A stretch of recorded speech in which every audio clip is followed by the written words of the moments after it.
last E, which is the solid waste rates from the agenda tonight. And the second change that I I would like to add a closed session at the end of the meeting.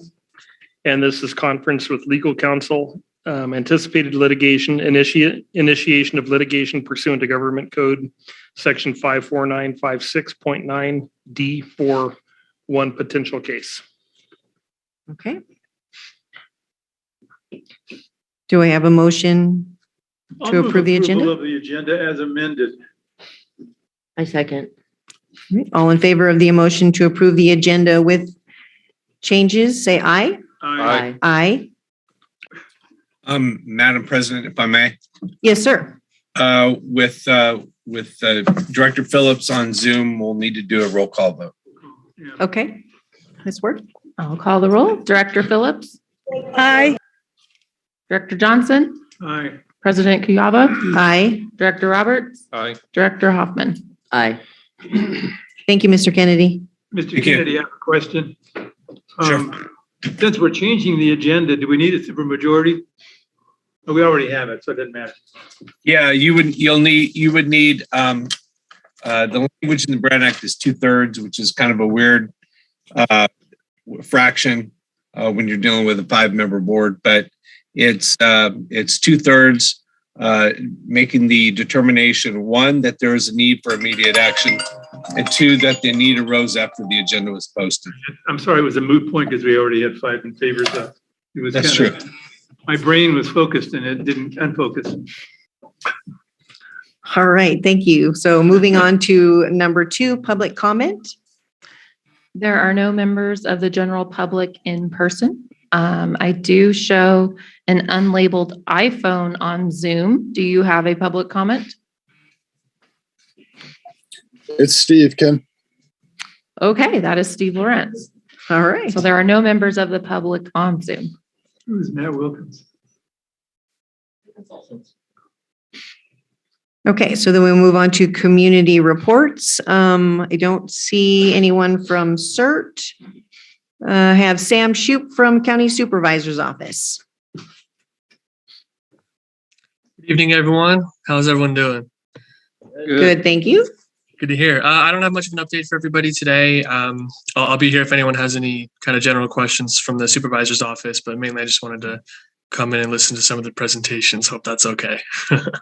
You're always welcome. Glad to have you. Any questions? Nope. Okay. Thank you. Thanks, Sam. Thank you. All right. I don't see anyone from fire, Mojave Water, school, or sheriff. All right. So we'll move on to number 3, consent items. Does anyone have any items they would like to remove?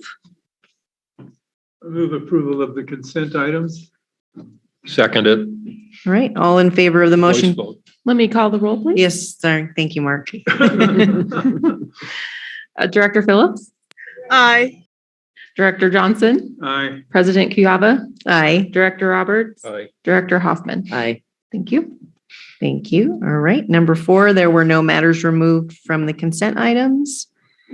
Number 5, no presentations right now. So we move on to agenda item 6A, discussion and possible action regarding proposed civic center and Phelan Park expansion. Mr. Barks.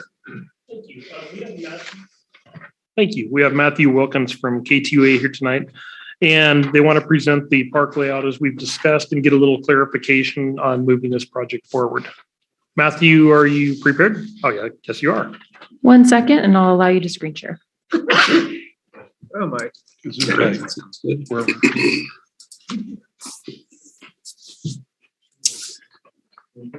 All right, wonderful. I think I have control here. So good evening, everyone. And thank you again for the time to be able to present and go over just some of the latest refinements here to the site plan based on our meeting a few, I guess, almost a month ago at this point.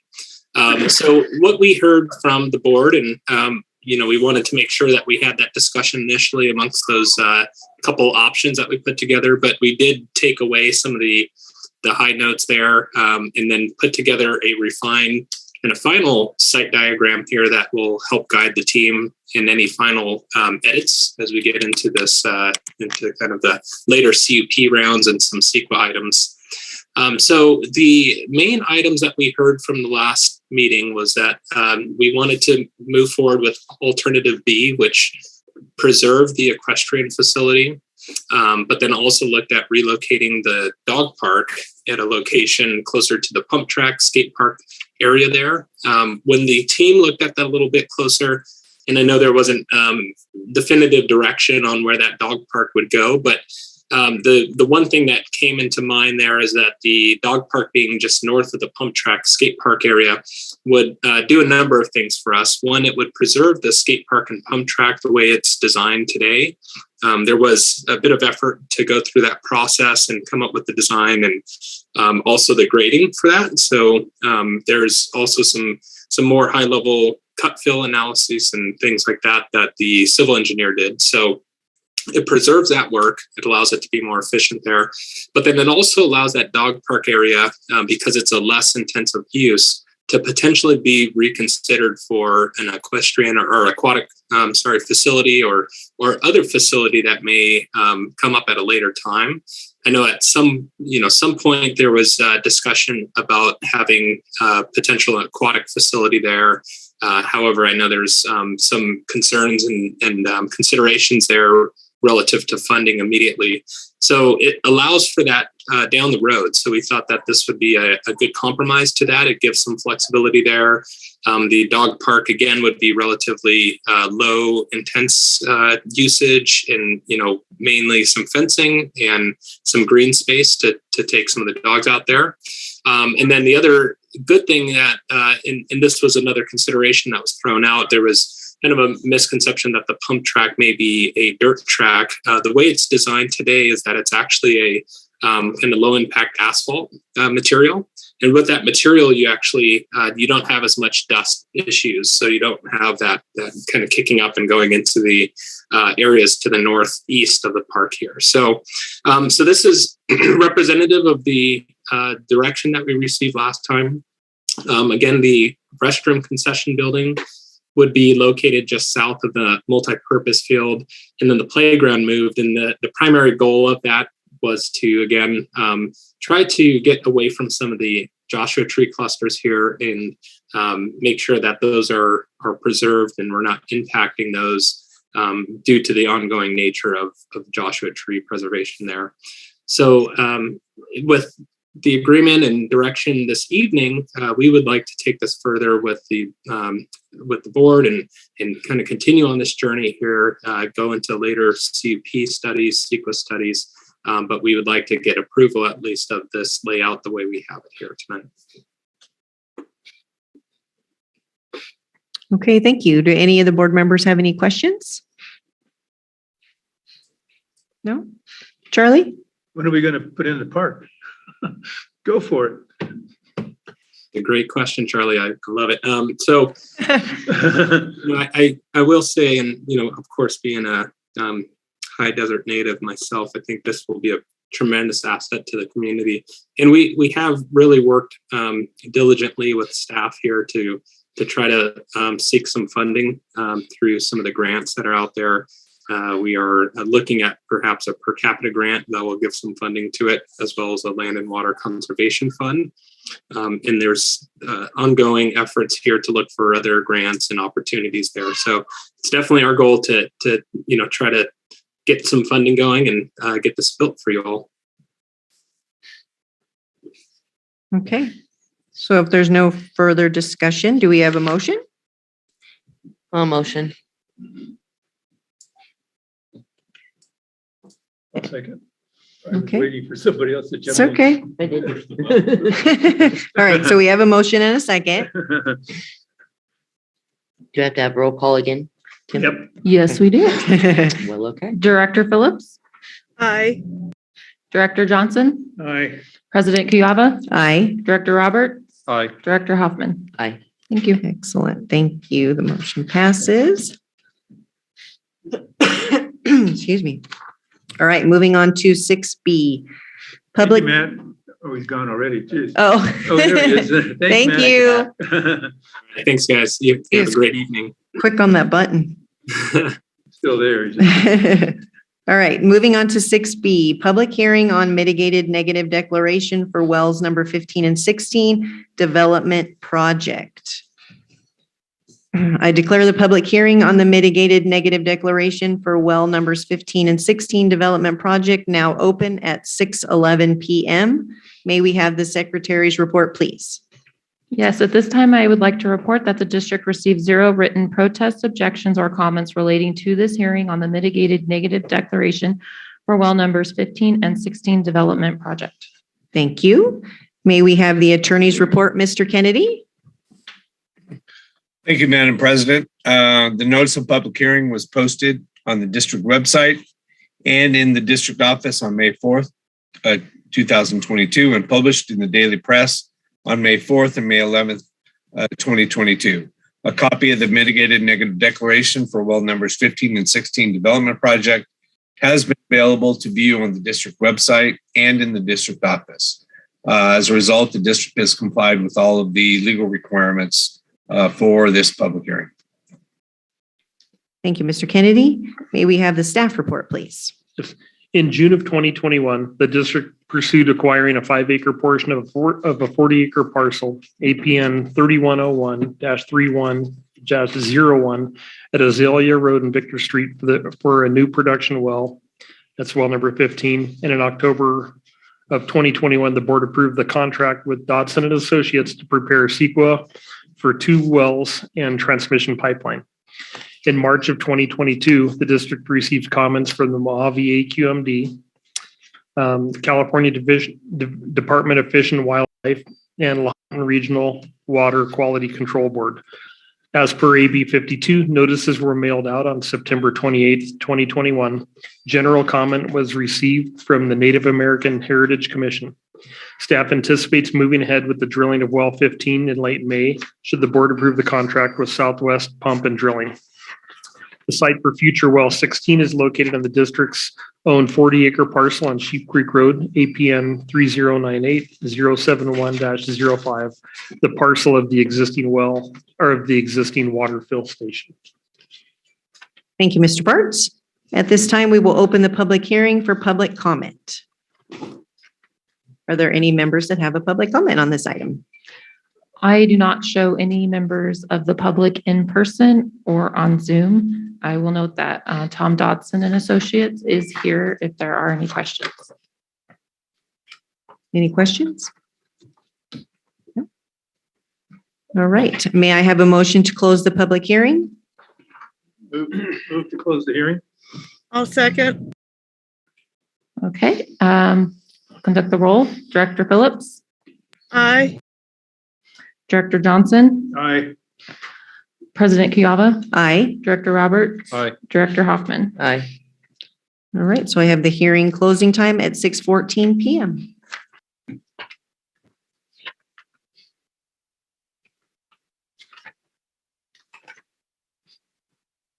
All right, so moving on to 6C, discussion and possible adoption of resolution 2022-15, adopting the mitigated negative declaration and approving the district's wells number 15 and 16 development projects. Mr. Bartz. Thank you. As part of the prior agenda item, the background was given on this project. I can repeat it again if you'd like, but unless it's required by law, Mr. Kennedy. Looks like we're good with that. No, it's not. Yeah, it's not required by law. Okay. So the staff's recommendation is for the board to adopt resolution number 2022-15, adopting the mitigated negative declaration and approving the district's well number 15 and 16 projects. It's SCH number 2022-030213. Okay. All right, we'll start with Director Phillips. Do you have any questions? I think we lost her. It All right, looks like Charlie. she has checked out. She slipped away. Charlie, questions? No, there was a lot to read. Was a lot to read, but that was quite thorough. I thought I was good. All right. Mark? I would just ask the Dodsons if there's any items that we should be concerned about or any controversies that came up. Besides ephemeral streams. Sure. I'm Caitlin Dodson Hamilton. It's nice to be before the board tonight. The comments that we received were kind of standard for what we're seeing from CDFW and Lahontan right now, especially in this region, you know, with other agencies. As far as controversies, I don't think there's anything to be concerned about. The main concern, and goes along with your parks project, is Joshua trees. And I think that we handled that issue pretty well. We kind of looked to the San Bernardino County bulletin on Joshua trees to create a framework for the district to be able to construct the wells and the pipelines within. And because of the location of these of the entire footprint of the project, it's very unlikely that this project will impact just Joshua trees. So that's kind of the main controversy that was raised during the comment period. Nothing else that I can think of. Any questions? Partly, I just wanted to say hi. Good evening. Good evening. It's Tom Dodson. But I did want to characterize something, and Caitlin pointed out that we've established for the time being that you're going to be staying 40 feet away from the Joshuas. The CDFW did ask for over 200 feet between the location of the facility and the Joshuas. And we spoke back to them and told them we didn't think that was reasonable, and especially given the county's procedures. And so we went forward with the county's procedures. The fact that you do not have CDFW sending you a letter or being here this evening to complain means that they've accepted what we've put into the document for distances at this point in time. I just want to give you that sense. You asked for controversy. Yeah. I'm not sure it's controversial, but it is something that I wanted you to understand, because you're going to encounter it on any project that you actually do in this area where you're near Joshua's. If I may, and I don't know if you folks know the status about the Joshua's at this point. Okay. Regarding the CDFW staff at the state level. Okay, you do know that, so I will not go into it then. Well, the board may not. Oh, Could fill us in real quick. Well, Your yeah, version. the key is that the state staff has recommended not to list the species. And they'll be holding a hearing here in the not too distant future. And my expectation is that this was a controversial potential listing in the first place, because as you can tell, there's plenty of Joshua trees around.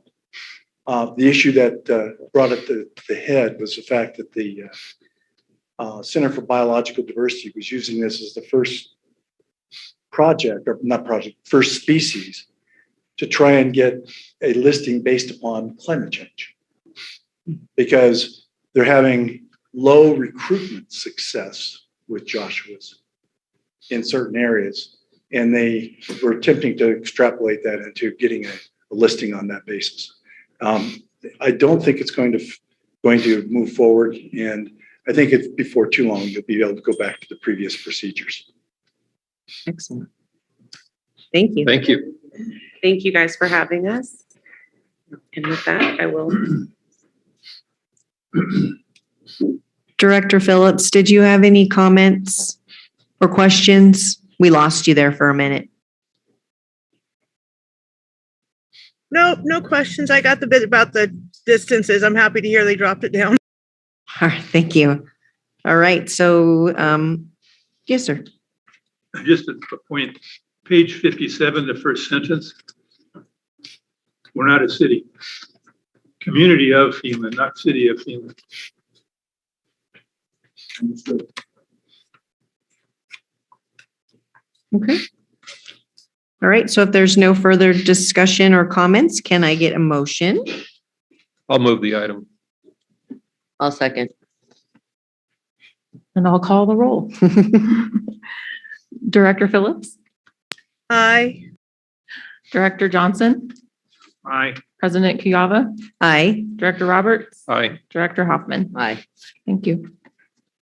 All right, so the motion passes. Thank you. Thank you very much. Thank you. Very nice. Thank you.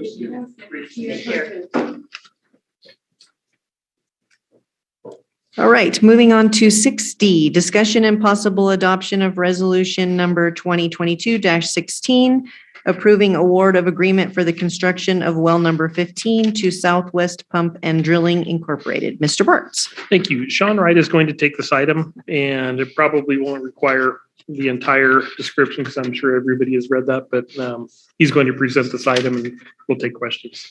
Thank you, Mr. Bartz.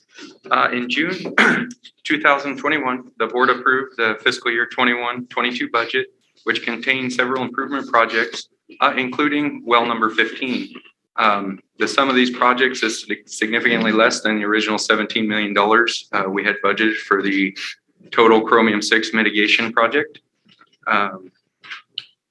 Contracting with Southwest Pump and Drilling is appropriate per resolution number 2022-05, establishing a purchasing policy section 4209-.03 for the sole source contractor has been designated.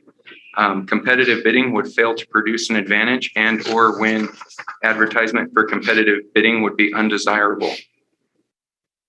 Southwest Pump and Drilling was the lowest qualified bidder in a competitive bidding process, very similar to a project completed for Hellendale Community Services District, another government agency with the same regulatory oversight as ourselves in the very near past. The fiscal impact for this to drill is $1,013,480 with the project exhibit map, the resolution number 2022-16, and the quote from Southwest Pump and Drilling. I would like to note that a total of $2.385 million has been budgeted for the project overall, and well 15 will help as we move along with the chromium mitigation now that an MCL has been established in 10 part per billion as we profile wells 10, 12, and 14. And we're happy to answer any questions. And the staff recommendation at this time is for the board to adopt resolution number 2022-16, approving awarding of agreement for services to Southwest Pump and Drilling for construction of well number 15. Thank you very much. All right, we will start with Kathy. Do you have any questions? I do not. Thank you. Mark? No, this has been pretty vetted through the engineering, and so no, I don't have anything. All right, Charlie? My only, I'm fine with it. I just want to be absolutely sure that we're following the rules with regard to sole source. Mr. Kennedy, could you give us a thumbs up or a thumbs down on that?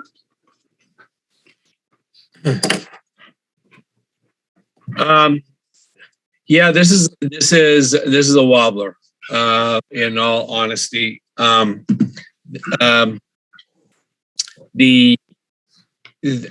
there are a couple of concerns that I have. One is not only the sole source designation and whether or not that is appropriate, but also the timing on this. While the approval of a contract while the statute of limitations is still running on the determination that you just made that mitigated neg deck is appropriate for the project. I appreciate the comments from Mr. Dodson. No one knows CEQA better than him. And if he's confident that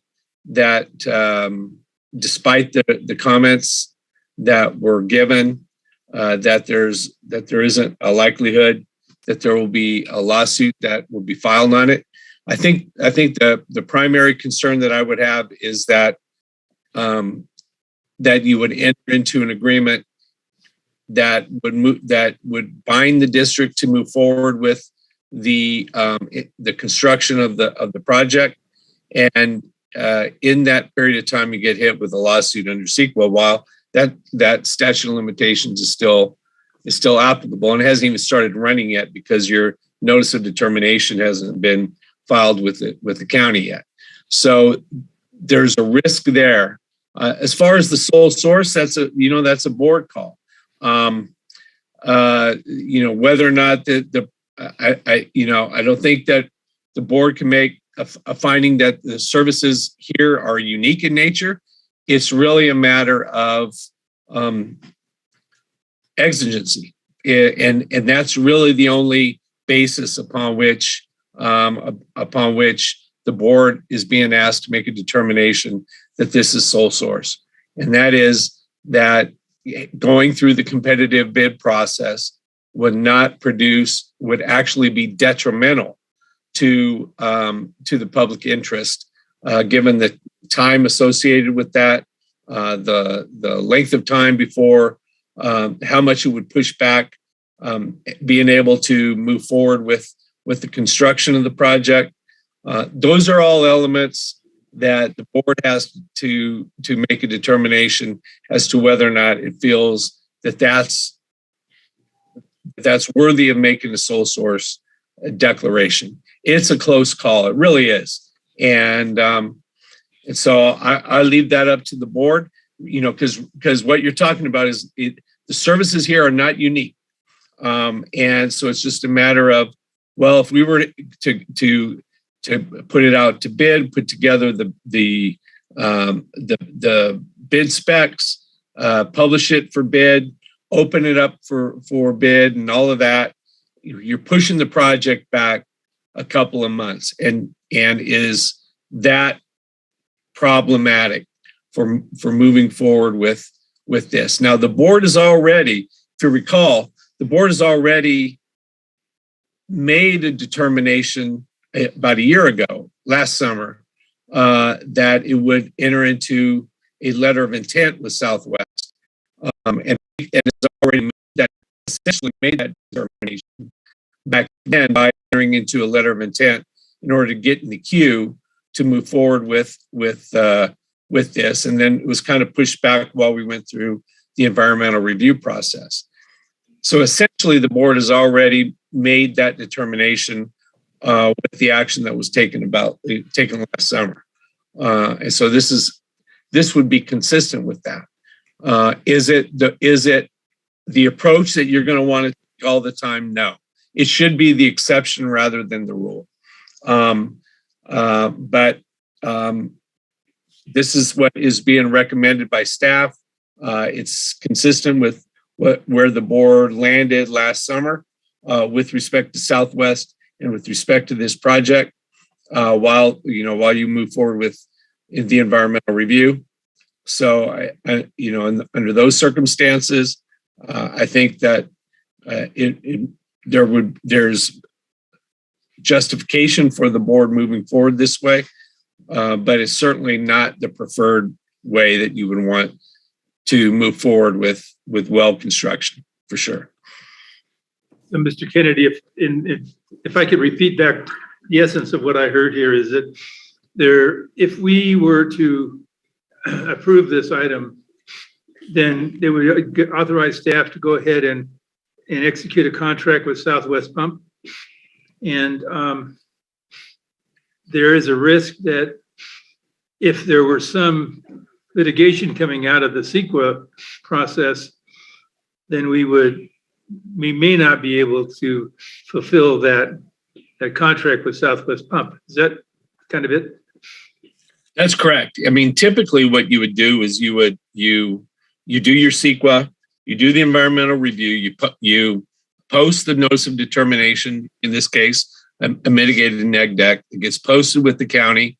And while that posting has occurred, you go through the noticing and the publication for for a competitive bid.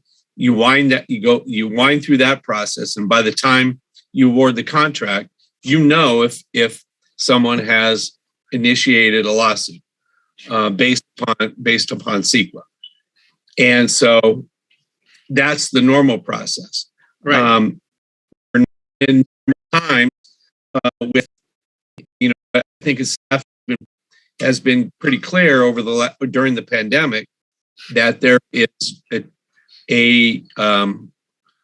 there's a delay in in moving forward with projects. Contractors are busy.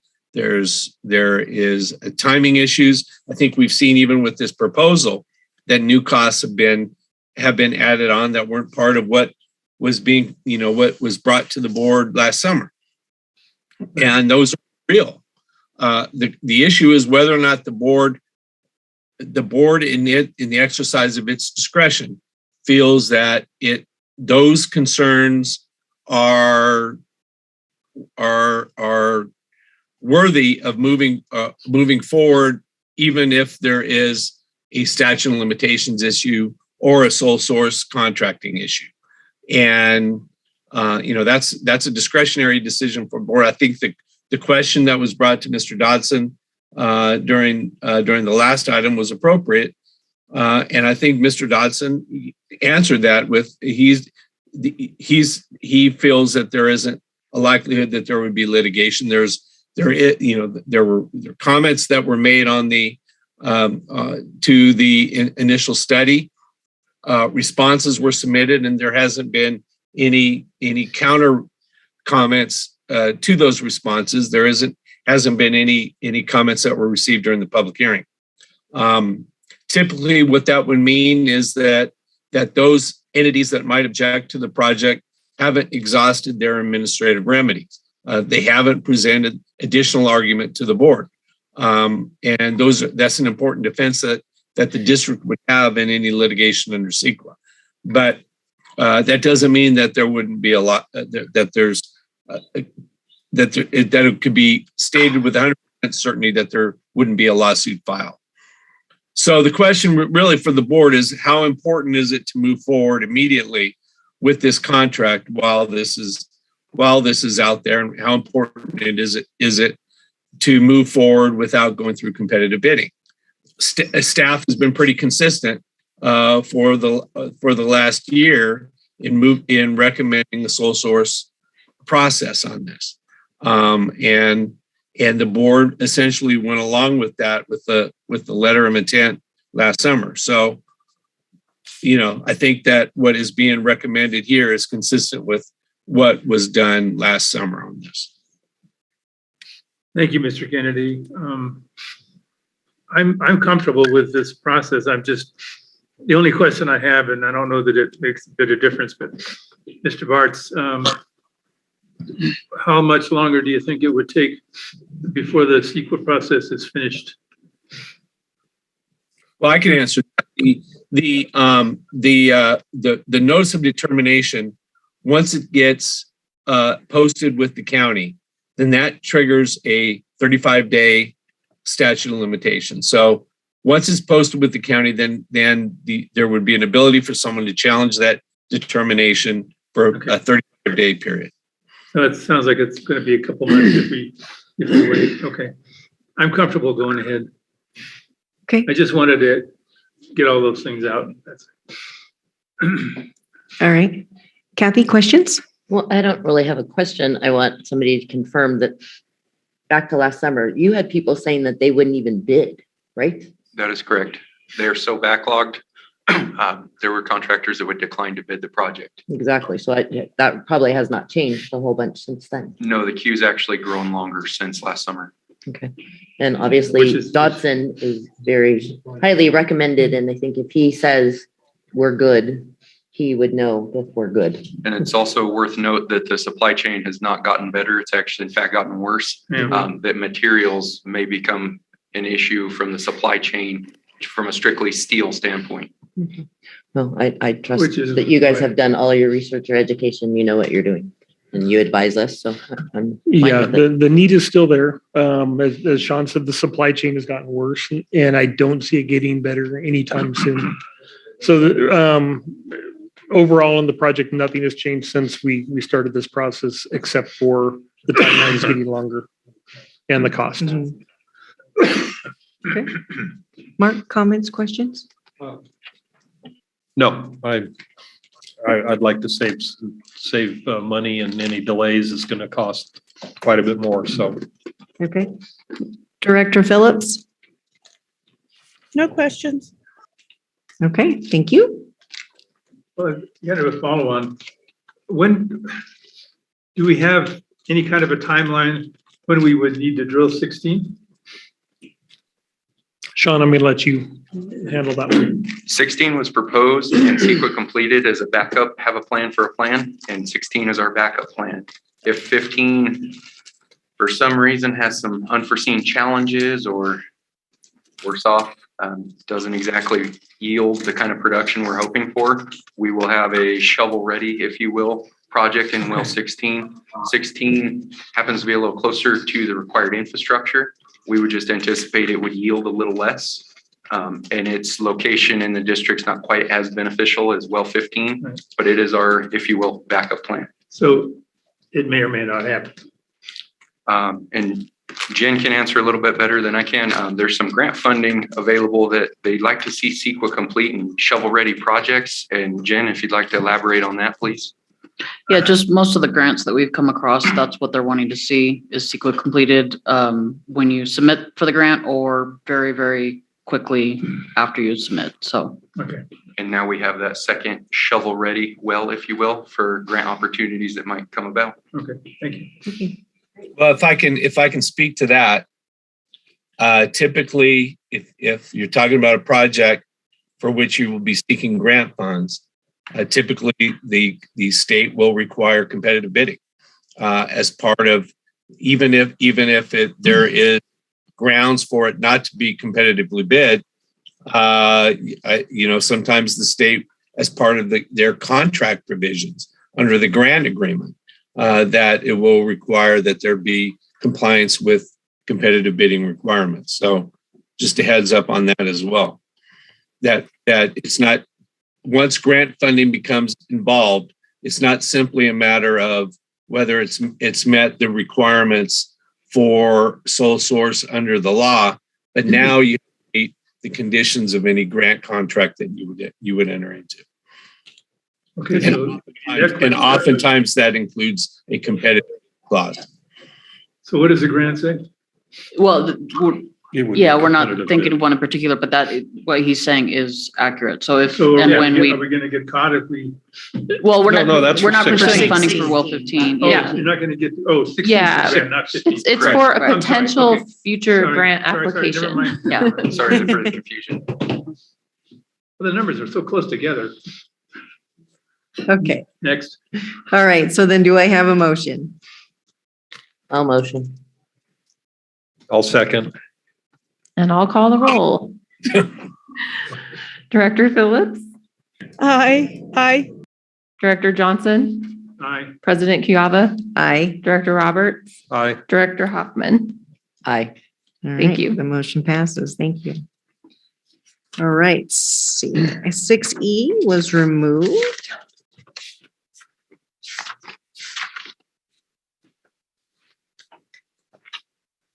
So we are moving on to 6F, discussion and possible action regarding possible initiation of stage 2 water shortage measures. Mr. Bartz. Thank you. We have a very competent specialist here tonight to talk about going to stage 2, and I'm going to turn this over to Jen. Thank you, Mr. Parks. We just have a brief presentation about this specific item. Mr. Fish, if you wouldn't mind pulling it up. So at the end of March, the governor issued an executive order N7-22.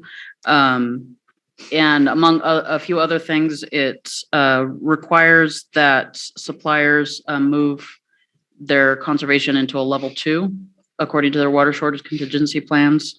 That would be a conservation amount of up to 20% specifically. And then it also requires that we submit a preliminary annual water supply and demand assessment by June 1st. Originally, the final was due by July 1st, but the governor wanted to move that up in anticipation of the summer and what kind of demands we're going to see. So just a brief background, the governor declared a state of emergency back in October. Some emergency regulations became effective in January. And then in March, the governor ordered that the State Water Resources Control Board consider adopting emergency regulations, specifically for urban water conservation. On the on mid-May, the notice of proposed rulemaking came out.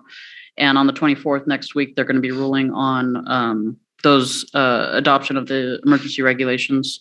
And then we're anticipating, based on that rulemaking, moving into those emergency regulations effective June 10th of the summer. So currently we're in a level 1, which of course you're aware of. And these are just some of the regulations that we have in place right now. A level 2 would just require all of these plus a few more. Specifically, what we'd focus on is expanding our public information campaign. That's the big one for us, as some of the other requirements don't necessarily pertain to us, since we don't have very many commercial and no industrial facilities. Along with that, as I mentioned, we have to file a preliminary water supply and demand assessment. We've gone over the numbers internally and made some projections for this coming up fiscal year. We're anticipating filing the scaling. If you look at the next slide, the scaling on this is a little off, but we're projecting a little over 3,100 acre feet used this next year, and that's just it's down a little bit from last fiscal year thanks to Operation Hammer Strike, but we are still anticipating seeing that because we are seeing some of the grows start back up again. So we projected out that amount, and that does include a 1% for growth as specified in our urban water management plan. That is what we're anticipating submitting to the state. That's still well within our free production allowance. And so we would be looking at trying to reduce by last year, which the previous year we produced 3,130 acre feet. So we're looking at maybe trying to get close to a 20% reduction from that. So at this time, it is our recommendation that the board initiate or authorize staff to begin the process to initiate stage 2. By allowing us to do this now, we'll be able to meet that June 10th deadline. And it would be June 15th. We'd be able to comply with noticing requirements.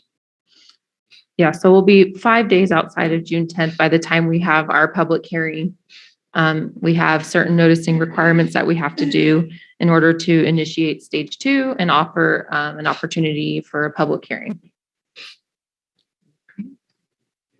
Outside of that room. Yeah, that's Just correct. We did meet with Mojave Water Agency today and several other local agencies, and we are actually kind of ahead of the curve because no other agencies have begun the initiation process. But we just felt like it would behoove us to begin that process now. Thank you. All right. Oh, I don't see Deborah anymore. Okay, Charlie, questions, comments? No, it's not my turn. No, I'm fine with it. I just, looking at the language here, it seems like we have a language in here that's intentionally helpful to the district. For example, in section 5 on page 112, the last line, water conservation restrictions may go into effect. And I assume that that's at the discretion of the general manager. On what page is that, Charlie? 112. 112. But that language is throughout the whole ordinance. I mean, it's not like I'm not just picking on one, they're all that way. Yeah, and that's a good point. I can tell you that before we would initiate anything associated with this, along those lines, anything of substance, we would be coming back to the board and having these discussions. We're not going to unilaterally just make some ruling on that, even though the authority is there. I want the board to be assured that we're not going to go off and just make some random decisions and start finding people. Well, then that's exactly why I asked the question, because I mean, I knew that, but I just wanted to clarify, because if you look just above that in item P, which is part of stage 1, it says exterior landscaping shall utilize timed irrigation systems. Does that mean, but by the way, it also says may in that paragraph at the beginning of that too. So, but if it's shall use the irrigation system, that means that every residential person that has landscaping has to have a timed system. I see that's the part that kind of bothers me, because now we're telling them you must go out and spend money to do this. But if it says may in there, then it gives us a little bit of room to have a conversation with the customer and say, we think that's probably a best case scenario or best practices to have a time system. But if you want to do it yourself, that's fine, as long as you do it. Yeah, our goal is not to beat people over the head. Yeah, exactly. I think as Jen said, our goal would be to educate the public on ways to conserve water, looking at the irrigation systems, and if necessary, to require a plan on the most efficient ways to irrigate their landscaping or crops. Right. Well, and as I just finished my thought, on page 116, section 10 on exceptions,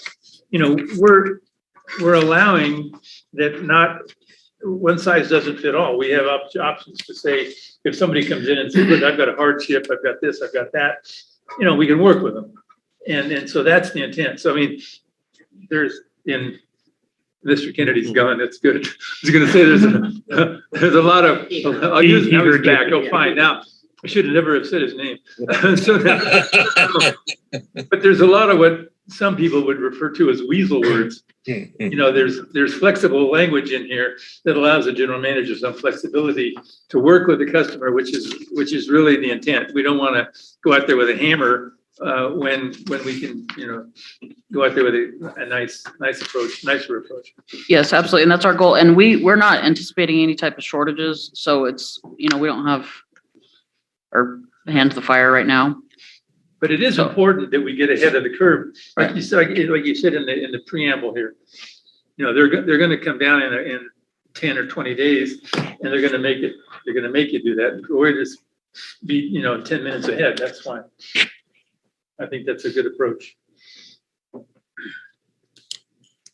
Okay. Kathy, questions, comments? Okay. Mark? I just anticipated this as being as preemptive and more informative. I believe it was the last meeting I said at Rancho Cucamonga, they've got signs up on the road because they have imported water, so they have the costs are exorbitant if they go over their limits. So it's good that we start informing the public.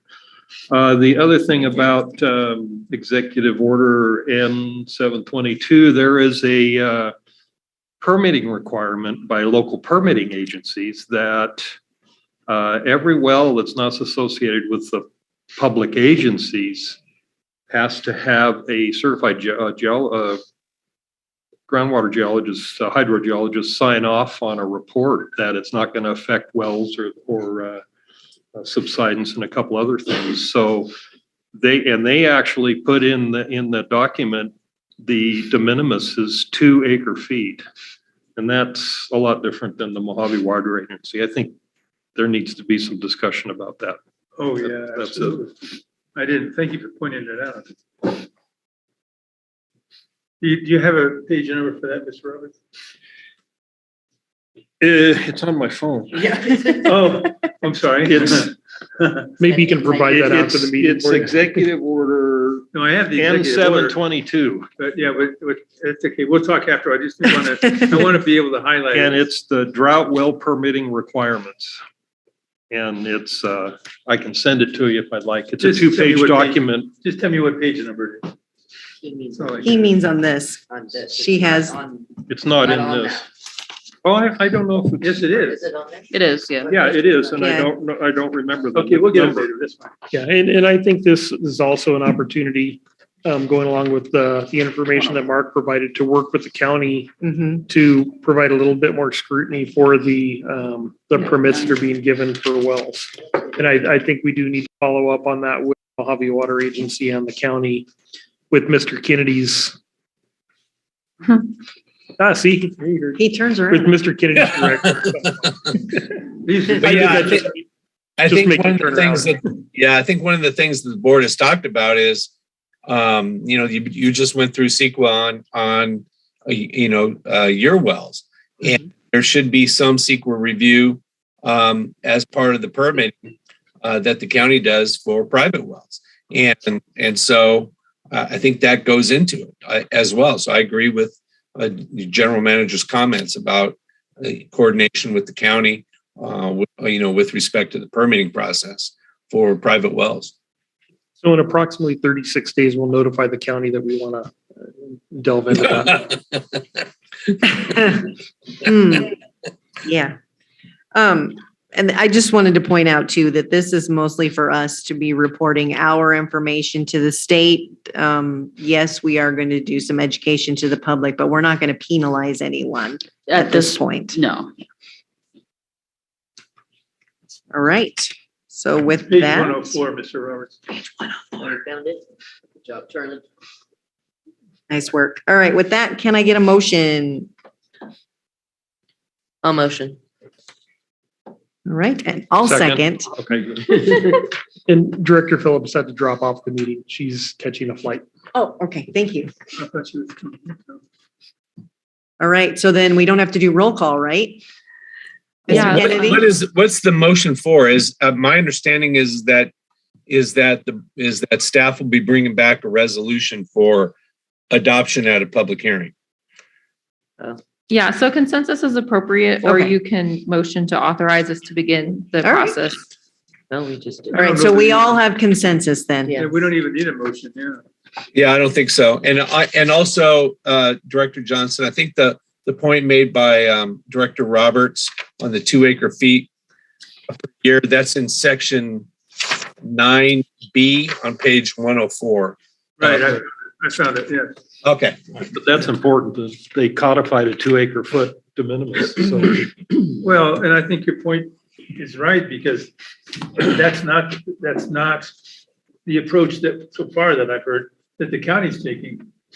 They're not, they're issuing these well permits without notifying us even. Well, Exactly. now anything that's not of a public concern, that they are putting that out. But we need to make sure that the county does that. I've been contacted, so I'm just saying that they're doing that now Oh, for good. anything that's not a public agency. Well, then all those grows, we need to shut them down. Get permits. More business for you, Mr. Mayor. New permits. Okay, All right, moving on to 6G, discussion and possible action regarding resolution number 2022-17, authorizing remote teleconference meetings for the period of May 31st, 2022 to June 30th, 2022. Mr. Bartz. Yes, Ms. Ward is going to, I'm sorry. Well, it's still Ms. Ward. Okay. Ms. Ward is going to take this. what's her name? What's her name? Okay, so as you are aware, we have been conducting our meetings via in-person and with a teleconference option through Zoom. And so members of the public or the board, like Director Phillips tonight, have been able to attend our meetings via Zoom virtually without having to go through the Brown Act requirement of posting an agenda where you are on vacation or at a conference, and also noticing that address ahead of time on our agenda. And so this was made possible by AB 361. One of the provisions of AB 361 is that it requires the board to every 30 days adopt a resolution indicating that there is still a health emergency and that we need, and that it is in the best interest of our public to have this option. And so we've been doing this for quite a while now. We've seen it on our agendas.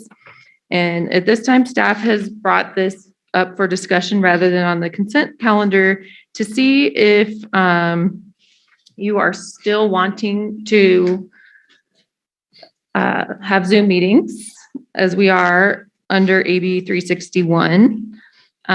Staff does have a recommendation that this go until June 30th. So that would get us through this next resolution period. Or, give guidance as to how long you would like for this to continue, barring that the executive order stays in place. And the only reason for that is we have public hearings that come up annually in July. And of course, throughout the year, we have a budget hearing coming up in June that's already noticed under this provision. And so it does indicate on that public hearing notice that we have the public participation option remotely via Zoom. We're about to start noticing for our standby and our delinquency. And that period, we're going to do that at the first meeting in July. And so we just kind of need to know the direction of what the board is thinking in order to do the noticing appropriately. There's no heartburn either way, staff-wise, continuing it. We could still do this with our consultants. Mr. Kennedy is an example of that. We could still set up the Zoom so we can save on some travel expenses for him. And also KTUA, whenever we have anything, we could set up a Zoom for them. The only difference would be is if it's not for public comment or board participation, so we're not doing the Zoom for public participation reasons, we wouldn't have to publish the Zoom link. It would just go directly to the consultant. So that's really the only exception. So we're just right now recommending that you do adopt ordinance 2022-17 to get us through June 30th, 2022. And just provide some direction on where you want to go with continuing holding remote meetings per this authorization. So the public health need to do this. And that is all I have. All right. I do want to point out that I did receive an email that was addressed to me, but I think it was probably more of a public comment. And so just to make sure we're good, if you don't mind, go through it. So Debbie McAfee did write in, "Hi Kim, it is my understanding that ending online participation in the PPHCSD board meetings is being considered. This is my request that you continue the online participation through the end of 2022. Some of us are not comfortable showing up in person at meetings yet. Cases of COVID are going up. This is the wrong time to end online participation. Although I cannot attend all meetings, it is my intention to attend as many as I can in the next 12 months. I will not be attending tonight, but plan to attend the next meeting. Please do not end online participation in board meetings. Thank you so much." And that is all I have. All right. Thank you very much. All right, Charlie, we'll start with you. I agree. We should keep Zoom meetings. That was short and sweet. Okay. Uncharacteristically. I was waiting for something else. In the room. You're waiting. Stunned, are you all stunned? I was looking for a page number to reference. No, I this was pointed Okay, out to stop you. where your head. Like, yeah, that was good. Let's keep doing Zoom meetings. All right, moving on. I didn't mean to give you all the text.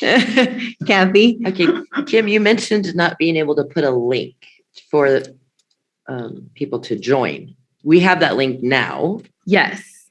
You could eliminate that, or you can continue with that, correct? Yeah. So right now we are operating under AB 361, Okay. in which the board every 30 days by resolution states that there is a ongoing public health issue that necessitates having the remote meeting option.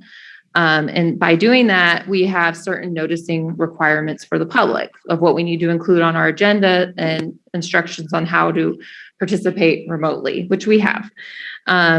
If we don't continue with the AB 361 option, which is what this resolution is, we could still have Zoom for consultants and staff only, which of course we don't need to publish the Zoom link because it's not for the public to log in and participate. The public is able to participate by writing in public comment, coming in person. We also have the live stream, which is going right now. So hello, everyone watching. And so obviously, if the executive order ends, that we're in a public health crisis, these regulations would go away because AB 361 is only applicable during that time period. We have no idea when that would. We have no idea when that is likely to end. There is or was legislation I was tracking about being able to offer this option outside of a public health emergency. So I think Steve has more information on that. I can't remember if the bill he was working on is the one I've been tracking. I've been tracking AB 703, which did die. It just expired. So yeah. So if I may, AB 703 has morphed into AB 2449, and AB 2449 was heard in local government committee a couple weeks ago, and it passed out of committee 7-1. And what that would do would allow districts to decide for themselves whether or not they want to continue to have remote capabilities for their meetings or decide not to. And that would be independent of any determination by the governor's office as to whether there is a statewide state of emergency, which is currently what is required under AB 361, which is not only the 30-day recertification that the board does, but also that the governor has determined that there's a statewide state of emergency. So it would allow districts and boards to decide for themselves whether this means of access to your constituents works for you or whether it doesn't work for you. And so that bill, which I'm a little partial to because I drafted it, is it did pass out of committee 7-1, and it is now moving forward with onto the assembly floor. I've been working with kind of a unique coalition of parties that have taken an opposed unless amended stance. And you're either doing something wrong or something right if both the ACLU and the Howard Jarvis Taxpayers Association has joined forces to take an opposed unless amended position. So working with those groups as well as First Amendment Coalition and the newspaper groups has been interesting but valuable. And there have been modifications that have been made to the bill to accommodate some of their concerns. One of the guardrails that we're a little bit stuck on right now is I think that they want to limit that they want in the legislation a numerical limitation on the number of times that individual board members can exercise remote access for board meetings. What they're concerned about is that board members would just simply stop physically attending board meetings and just do it by Zoom if they had that opportunity, and then not really face the public on it. So they're looking to put a numerical limitation. I'm fighting back a little bit on that. Anyways, we'll see where that goes. That's AB 2449. There is another bill that's also passed out of a local government committee, and that's from Assembly Member Lee. That's AB 1944, I believe. That has received more opposition than AB 2449, and so I'm not sure where that is right now.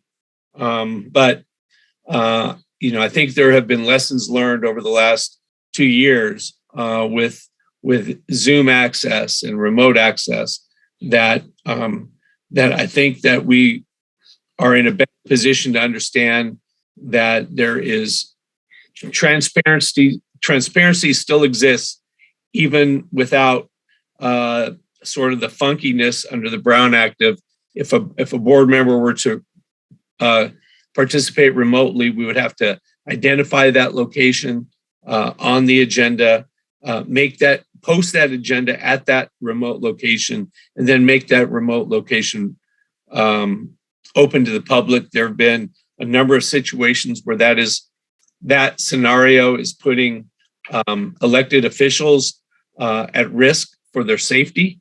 There was testimony in the committee about that very thing happening for especially female elected officials if they have to do that, if they have to go through that process under the Brown Act. Anyways, that's sort of the status of those two bills. They're currently winding their way through the committee process. Thank you. Thank you. So we're good to go because we have to go till the end of June because of things, correct? Well, our current noticing for the budget, which is being published next week, actually tomorrow as our first notice, does indicate that we will be holding that hearing remotely. It also does indicate to check our website in case something changes, but it is right now notice that we will be having the teleconference/Zoom option for participation in the budget hearing. And we can do this for another 2 months if we want, and then bring it back. Yes. Yeah. Because we authorize it every 30 days. Right. Okay. So I'm good with keeping it and can always bring it back if we need to bring it back to change something for some reason, whatever the case may be. Okay. I think maybe staff's concern is because you've got public hearings coming. Right. Staff needs to know how to publish that notice, whether Zoom is going to be available. Yeah. So as long as the state of emergency remains in place, just need to know if it is your intent to continue this through July, because that's when all of our hearings are for standby and delinquencies, and all of that noticing and mailing is going to happen now. I would say yes. Yes. Is that Yes, I would recommend leaving it in place. Yeah. Regardless until that emergency order is rescinded at some time in the future, or there's other legislative action that takes place. So just leave it alone. Agreed. Yep. Okay, but you still need a motion for the adoption of the resolution, correct? Yes, I do, but Okay. Director Phillips has dropped off, so I'm unclear if I need to do roll call. I would say you would not need to if she's not going to be participating in the vote. Okay, so then can I get a I'll move motion? the item. I'll second. All in favor of the motion, say aye. Aye. Aye. Any opposed? And the motion passes. Thank you. All right, moving on to 6H. Discussion and possible adoption of Resolution 2022-18, authorizing the general manager to sign and file for and on behalf of the district a financial assistance application for a financing agreement from the State Water Resources Control Board for the consolidation of the Sheep Creek Mutual Water System with the district. Mr. Bartz. Thank you. Jen is going to be taking this one also. She prepared the memo on this. All right. Thank you, Ms. Bartz. On September 16th, One 2020. moment, Madam President. Mr. Kennedy, should I Yes. excuse myself, you think? Oh, Yes. Thank you, Director Roberts. I think that would be a good idea. I will excuse myself from this proceeding. Oh, I didn't even think about that. Yeah. sometime. Maybe around 10 or 11 o'clock. Okay. On September 16th, 2020, the board authorized the general manager at the direction of the board to act as the district's representative for negotiations with Sheep Creek Mutual Water Company. On March 31st, 2022, a technical memorandum was filed with the Office of Water Programs, Sacramento State University, describing the proposed consolidation plan of the two agencies. OWP is requesting a resolution of authorization to complete, sign, and submit the financial package necessary to make application to the DWSRF. This financial package is a component of the overall application for the consolidation of the district and Sheep Creek. So, Yeah, sorry. This is not signing in the dotted line for the consolidation, but this is a process for the paperwork. Yeah, there's 4 total packages that we have to put together, and this is a component of the financial package. Madam President, if I may. Yes, sir. I think one of the things that I'm a little concerned about with this resolution is the second paragraph in the now therefore be it resolved portion of the resolution. The authorized representative is designated to provide the assurances, certifications, and commitments required for the financial assistance application, including executing a financial assistance agreement from the State Water Resources Control Board and any amendments or changes thereto. And that sounds like a little bit more than simply, submitting an application. Yeah, you're right. Agreed. If I can just make a comment here, the state or the Office of Water Programs specifically gave us this language because they said that it removes any potential legal problems down the line when we do actually sign the funding application or the funding agreement. So I don't know if that makes any difference. Well, I don't think the board has made a determination whether they're going to move forward with that. Right. So how can we? Could we take out that line and send it in and they'll probably never even notice? If you'd like, I can provide the guidance that we received from the state on this and bring it back next time. I think that's a good idea. And you haven't seen that, Steve? No. Okay. Yeah. Okay. Agreed. We can do that. Well, I just wanted, I had several questions for staff about this earlier today. First of all, when I first read that, except the comment that Mr. Kennedy just made with regard to that paragraph, at first blush, this looked like a ministerial event, just basically saying that Mr. Bartz is going to sign on behalf of the district. But then, then this paragraph pops up and it says that, that he's going to provide the assurances and certifications. Well, I'm not sure that you can do that. I think it requires more conversation, like you said, about that. So the other thing I wanted to point out is in the background paragraph on page 129, it refers to a technical memorandum being filed with the Office of Water Programs. Now, I'm old and I forget things, but I don't remember seeing that. Now, if the other board members saw it, maybe it's just me, but staff provided it to me today and it was very enlightening. And thank you publicly, thank you for doing that, because, and if the other directors haven't seen that, then I would recommend that be forwarded to the rest of the board, because that basically tells us what we are proposing. And I think it's important that the directors all are aware of what's going into this document. None of it's been agreed to yet. It's just proposal, but just to not bury the lead, but this is a $30 million deal. And you all need to know that. Yeah, how many pages is the entire document? 31. Yeah. Okay. It's not a lot. Yeah. So I would suggest that we take no action on this tonight. Mhm. We can provide the additional information to Steve Kennedy's requested and provide a copy of that memorandum to the board. And then we can have it on the next agenda. And when is this supposed to be due back? Sorry, Charlie. That's okay. No. They technically wanted it last week, but we told them that was much too quick for us. So they're waiting on us, basically. Yeah. Well, in light of the paragraph that Mr. Kennedy brought up, I think that's actually more important than the document. Well, I think both would be a good information to bring, and we can talk to Mr. Kennedy over the next week and make sure that if there's additional questions that he has about this process that we could get cleared up before the next board meeting, Right. Then we can bring that back as part of the package. 2-week delay is not going to kill the process. I'm fine with that. All right. Yeah, thank you. We So appreciate it. Refer back to staff. Yeah. All right.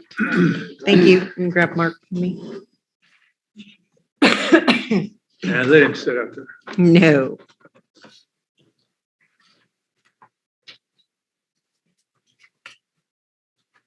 More pretty pictures.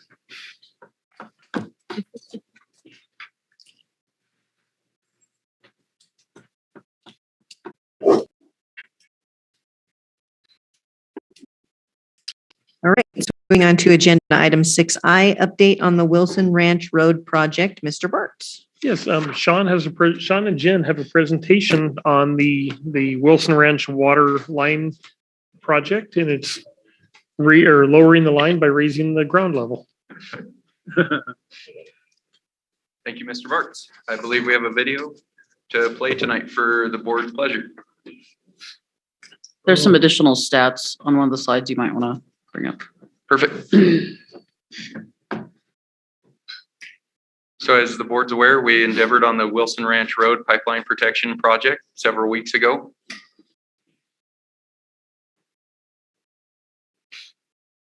We brought in about 4,125 tons of Class 2 base. That's a 3/4 aggregate with some concrete powder in there that packs down real nice.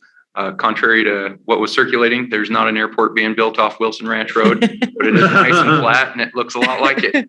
It took us about 10 days to complete. And I'm going to go ahead and drop the dime on this. Chris and the guys, Chris did an amazing job coordinating and completing that project. It only took them 10 days to complete 4,125 tons. They did an amazing job. And it was an all hands on deck. So we had about 12 staff members out there and the guys just did phenomenal. 5,250 feet of pipeline were covered in that You time. couldn't have done 30 feet more. Really? Sorry, Charlie. So when we actually got on scene out there to start, one of the collars to our AC main was exposed as we pulled up to even start. So that's just worth noting. We can keep going.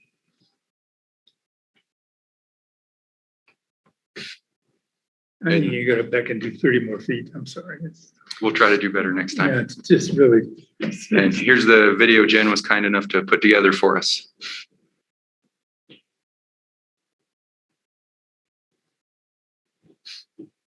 That's one of the pieces of equipment we rented. That's about a D5 dozer we use. Parts of the road.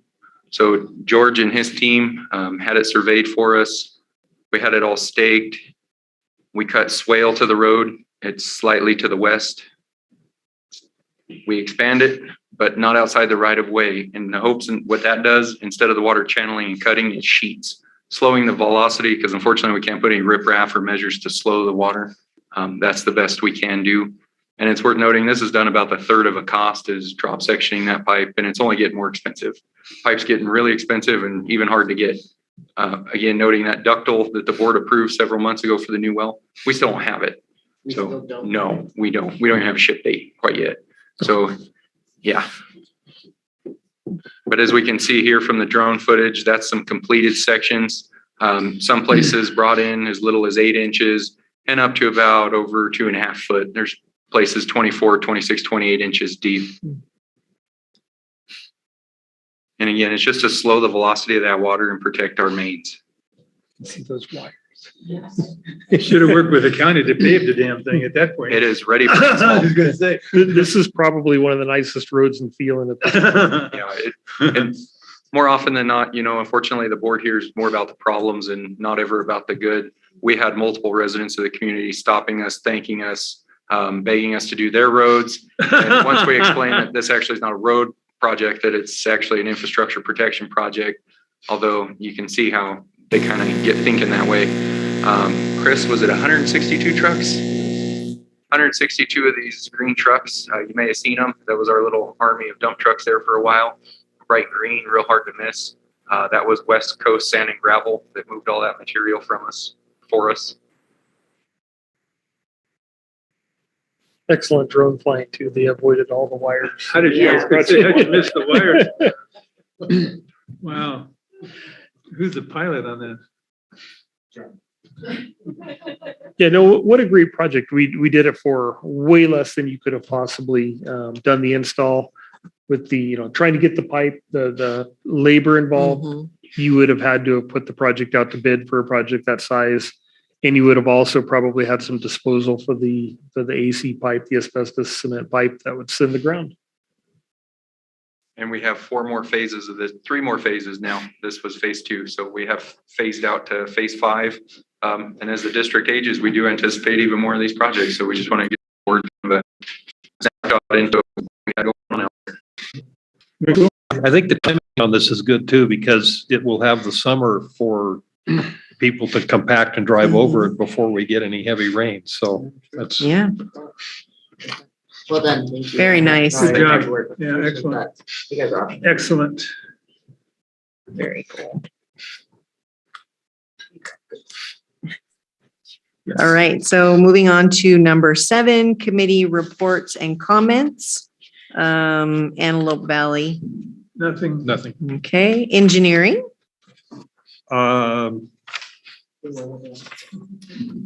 We went over the,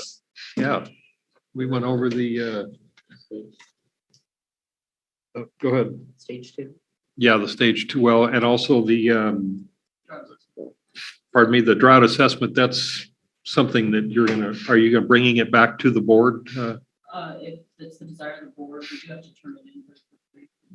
Sorry, we do have to turn it in pretty quickly, but if it's the desire of the board, we can bring it back. But Well, it could be at least brought back in informational, yeah. yeah, if you'd like, I can bring it back after we do the preliminary submittal before we do the final.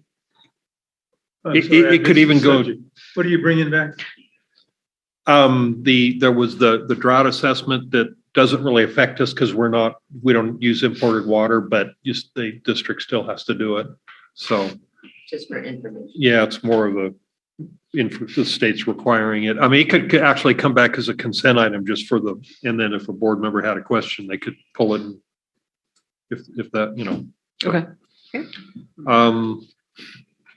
I don't think anything else of major importance besides the road, which we just saw, so. And regular maintenance. All right, and finance committee. Reports in the minutes are in the package. And legislative. I had a brief meeting just going over what bills and where they're at. Nothing new, nothing great. Okay. Park and Rec, we haven't, Kim, did I miss something else? No, but kind of related to legislative committee, we did finalize the date for the town hall in the park for this summer.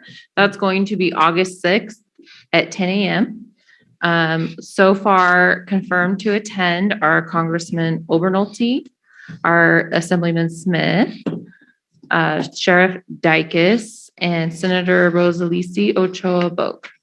On the 6th, you said? Yes. So I'm going to send out a calendar invite for that. So it's on your calendar. And then we will be advertising that for 2 months in our bills. excellent, thank you. Park and Rec, nothing new since the last time we met. And same goes for waste and recycling since Director Phillips is trying to get on an airplane. So we'll move on to number 8, staff and general managers report. Mr. Bartz. Yes, the report is in the packet, and I think if you take a look in there, all of the testing that we have to do, and every one of those is all in compliance. I'd like to take the time to thank staff for the efforts that they put out to keep us in compliance. Because if we ever end up not in compliance, it does not make good press. We just have. I don't think we've ever been out of compliance the entire time that we've been a district. If it was something minor. Something I do want to bring up too is I've had a request. Director Phillips asked about having a town hall similar to what we're having on August 6th, but at a different date to invite our public and the Sheep Creek public to a discussion in the park, maybe a town hall in the park about the consolidation and what that looks like. Sheep Creek just had their meeting over this last weekend. And I was notified by a number of people that they just didn't have the opportunity to ask questions. And not only the people who are concerned from the Sheep Creek side, but I think from our customers too, we owe it to the public to put the factual information out there, not tilted one side or another, as we've always talked about, but just to put it out there and take any questions that need to be asked. Not limit to what they can ask unless it's something not related to that. But I think a suggestion would be that we look at finding an appropriate date if the board would like to do that, and invite our board, invite Sheep Creek's board, and also State Water Resources Control Board of Representative to kind of, not a mediator, but there will probably be questions for the state board also. And so I would propose that we consider doing something like that within the next month or two, if we can find an appropriate time. Are we going to have answers to some of the questions that they're going to have based on the fact that we won't have all of that documentation? Yes, yeah, I believe so. There are a number of reports that have been done. We can refer to the reports. We can answer questions on how that information was included in the report. A lot of questions, might be from our customers that wouldn't be in the report would be, what's in it for the district? How does that benefit the district? Or how, what happens if the consolidation doesn't occur? We have some pretty good numbers based on the reports, and also the list of things that need to be done. Also the compliance order. The state could be there to talk about the compliance order, because the state's hasn't been invited that I'm aware of to attend any of the meetings. And I think the public needs to hear from all sides of the consolidation. I think it would be a good opportunity to bring that information out and give them a report. Mr. Bartz, I wholeheartedly support that concept. I've been following the traffic on the Facebook pages, and there's a lot of misinformation out there. It's unbelievable. People just make stuff up. If they don't know the answer, they just make it up. And so I think it's important to have that meeting. But here's my suggestion: is this district, this board, has made a decision a long time ago that we have one spokesperson, that's you, and that I think all the board members need to be there, but I think the person needing to answer the questions is you, and not the board. And appropriately for the Sheep Creek side, I would like to see something similar on they have their spokesperson, and let that person answer the questions. I don't want it to devolve into, a free-for-all conversation among directors. I don't think that's the right answer. I think we're trying to answer questions, not confuse people. I agree with that. Do you have an estimated time on when you're thinking, like a date yet? Probably July is when we have to have time to get the information out, and I would like to put out the invitation to Sheep Creek to participate in that. I'm sure they would want to participate. I don't want it to be a one-sided event, so they need to have the opportunity, and probably have their Dave Nielsen would be the one I would expect that would be wanting to answer questions for the Sheep Creek side. Steve, you're fine with all that, right? As long as it's information that anybody can find. My question. That is transparent. Yeah, and we might need to agendize it in a certain way, and I can work with staff on doing that if there's going to be a quorum of the board present. Thank you. Yeah. Okay. Mr. Bartz, I have one follow-on question with the last agenda item, or two back, about the technical memorandum. Since this was prepared on behalf of the state by consultants and so forth, is it considered public information? I believe it would be public information. I don't believe it's been released to the public, but I don't know that there's any confidentiality on a report. There's no trade secrets or anything involved with this. I believe it would be public information to the best of my knowledge. Well, just so you know, so the board knows, I have no intent of publishing it at all. But there's information in the document. People have asked me questions. Well, what about this, and how much is that, and all of those kinds of things. And I honestly, until I read that thing today, I didn't have the answers. So the question I have is, I'm not going to publish it, but I mean, if they ask me a question like, is this in there? Can I respond and say yes or no? Or am I subject to? When we go back to the part where we leave it up to him? Yeah, I think my opinion would be best. Yeah, see, that's not my intent at all, Madam President. But I have a question though. Talking about the technical memorandum, is that what you're talking about? That not everybody has seen, correct? That's what I understand. So how have they seen it?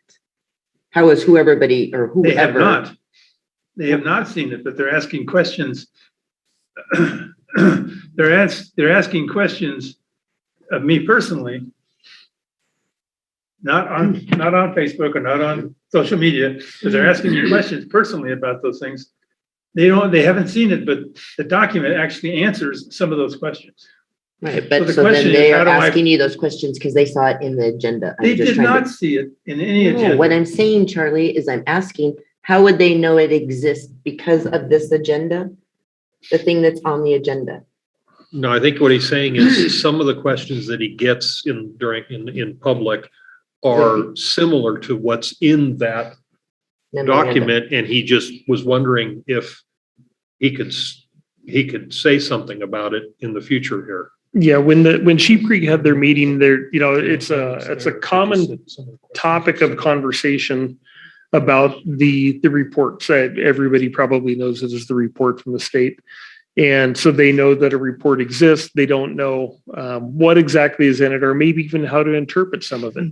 So that's where, I think it's great if we can put that information out there. There's nothing, I don't think there's anything bad that would scare anybody in that report. I just think it's information, and people are going to have questions that could be answered, and we can give the answers. And if Sheep Creek doesn't like the answer, they have the opportunity to answer too. And this isn't going to be a one-sided thing. And then if the reports were allowed to be made public at this point, I'm not sure if they're final or if they're still in draft mode. If it's still more in a draft mode, because I know there are changes that are made, that could be a little bit problematic because you could have different things in it. It's technically in draft mode. That's correct. Dated March 31st. Yes. So, but we can work out those details. I can find out more about that. But if we can look at a date for that, we can invite Sheep Creek, we can invite the state, and then I can provide more information to you. And if there's questions from the public, they can be referred to me. And if they're questions from the public, there's probably more people that have the same questions. Right. And those are specific questions and comments that we could address in giving a presentation. And I'm willing to take any questions they have about it. Bring it on. We're just going to give you the information the best that we know. Sounds good. Okay. So I can have Ms. Ward check with dates and kind of pull the board and see. Board doesn't have to be there, but you're welcome to be there if you want, I guess, since you won't be speaking. Okay. I have one more question for you, Mr. Bartz. Has Sheep Creek Board seen this? I would assume that they probably have. I haven't asked them if they've seen that, but I'm sure their manager is well informed with what's in the document. And so even more important that our board sees it.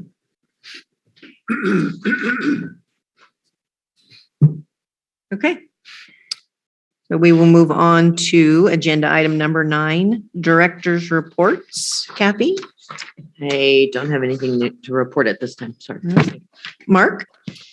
I have nothing more. All right. Charlie? Nothing. All right. And I have nothing new to report either. So number 10, correspondence and information.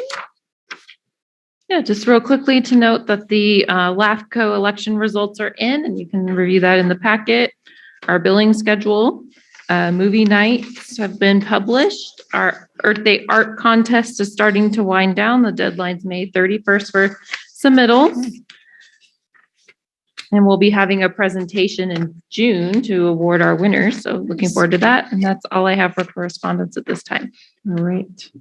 So number 11, review of action items. Were there any prior meeting action items?